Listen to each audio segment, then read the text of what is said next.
This is Charlie Parsons for the Stomping Ground, powered by Wow Hydrate and available on DAZN. Edgar Berlanga, good to see you again. Been a minute. How's things? Good to see you too, man. How's everything? Everything good? Yeah, I'm good. Good. You good? I look good, right? Always looking good, bro. Always looking good. I'm a little jealous, I can't lie.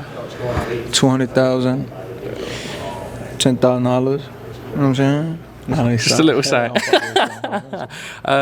New York yesterday. LA today, intense, but that's what it is with big fight weeks. This is what you feel like you're made for, right? This is it. It looked like it though, right? You seen it, right? It looked good. But we focus on the fight. September 14th. You know, it's gonna be fireworks that night, man. Canelo said that you were nervous after the press conference. What do you make of that? In front of Jesus Christ, on my son, I didn't have not 1 ounce of fear. You hear me?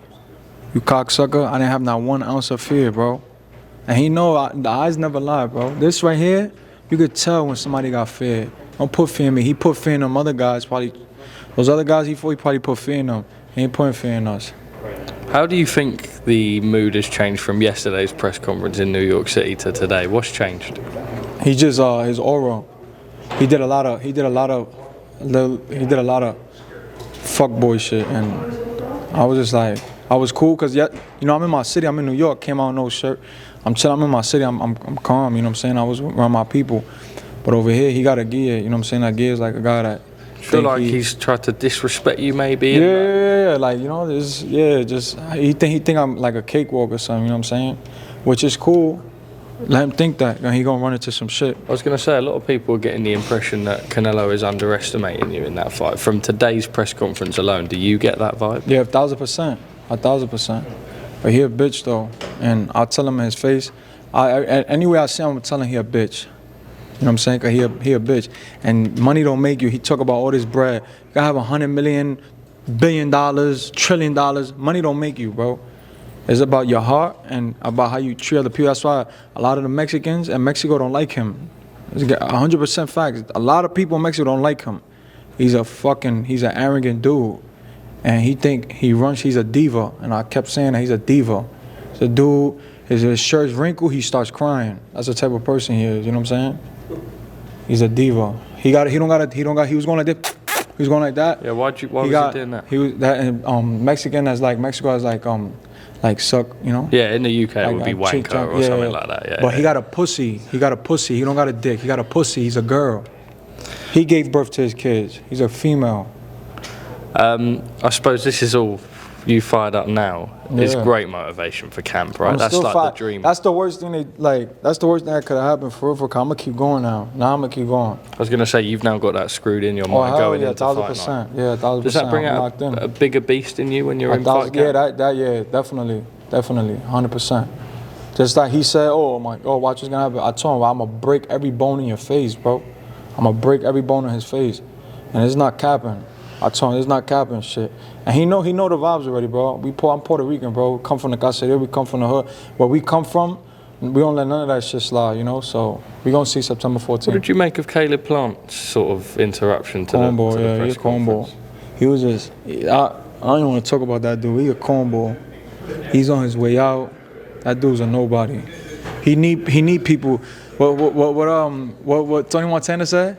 You need people like me, you hear me? He needs people like us to sell tickets because that motherfucker can't even sell our family dinner, you hear me? He can't sell for shit. That's why he's on our undercard. Talk to me about when the phone first rang. I know that when Matchroom and you first signed with Eddie Hearn, with Keith, it was a matter of they promised you the Canelo fight. There was a period, I remember, in fact, I think it was your fight week, Berlanga Quigley, where Canelo had signed those 3 fights with PBC.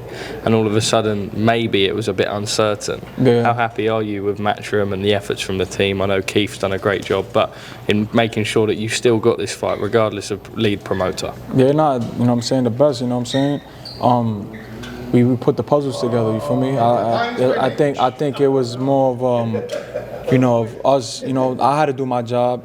You know what I'm saying? And I had to show out the way I did my last fight, to be in this position, and then Keith Conley and my dad, in Matchroom, and Eddie Hearns, put me in a position with the WBA to be the mandatory, you know what I'm saying? And we went from there and we got the shot, man, and You know, sky's the limit now, man. Make the most of it. What happens, I suppose we talk about you being fired up and that giving you added motivation. I suppose everything that happened today, but also you talk about financials not meaning too much, but you can secure your family's legacy with a win in this fight. Is that added motivation for you? Yeah, with a win, yeah, hell yeah. With a win, definitely, because there's money, but we talking about, we win is generational wealth money. It's superstar status for real. Yeah. It's private jets now for the rest of my life. It's everything I ever wanted as a kid is going to be right there laid out. You know what I'm saying? It's sponsorships, endorsements, you know, acting, everything is going to open up for me, you know? And it's not I don't want this to be my first rodeo. You feel me? I want to have a long time doing this. You feel me? I want this to just start. I want this to start. This to get my feet wet. And then the next fight is just going to keep going crazy and crazy and crazier. Let me speak to you about him as a boxer. He's 34 years old now. Yeah. We saw a couple of years ago he moved up to 175 and lost to Dimitri Bivol. He moved back down to 168. He's had a few, I suppose, fans question the level of opposition that he's fought as of late. Do you agree with that? And do you believe there's starting to be some chinks in the armour of Canelo Alvarez? Nah, I think he's still who he is. Despite that, because I don't like, you know what I'm saying? You want to beat the best Canelo, right? Yeah, of course. I don't want people, oh no, he beat an old Canelo. Oh, nah, it's none of that, man. Like, for me, we find the best of him. You feel me? I don't see him declining. I see him the same. How does this fight go? How do you beat Canelo Alvarez? Knockout. I'm knocking him out in the 6th round. Just putting it on him straight from the first bell? He said 8, I'm saying 6. Cool. Edgar, thank you very much for your time. Thank you. Final message to your fans who have been supporting fans, you. The UK. Yeah, you got a big fan base in the UK. UK, man, and I know I'm famous in Ireland too. So shout out to all my people in Ireland. Shout out to the UK. Shout out to all my fans, all the haters out there. I love you guys, man. Get the pay-per-view on the DAZN and all the pay-per-view platforms that they gonna be, you know, showing the fight. Get them pay-per-views, man. Thank you guys. Very quickly before I lose you, I have a mate in Cornwall called Brandon, right? You won't even know where Cornwall is or what Cornwall is. Very, very, very remote part of the UK. He doesn't like boxing. However, he always tunes in to watch your fights. A message for him. What's his name? Brandon. Brandon, my boy, thank you, man, for the support, brother. You already know, man. He just told me right now, you don't tune into boxing, but you only tune into boxing because of me, and I appreciate that, man.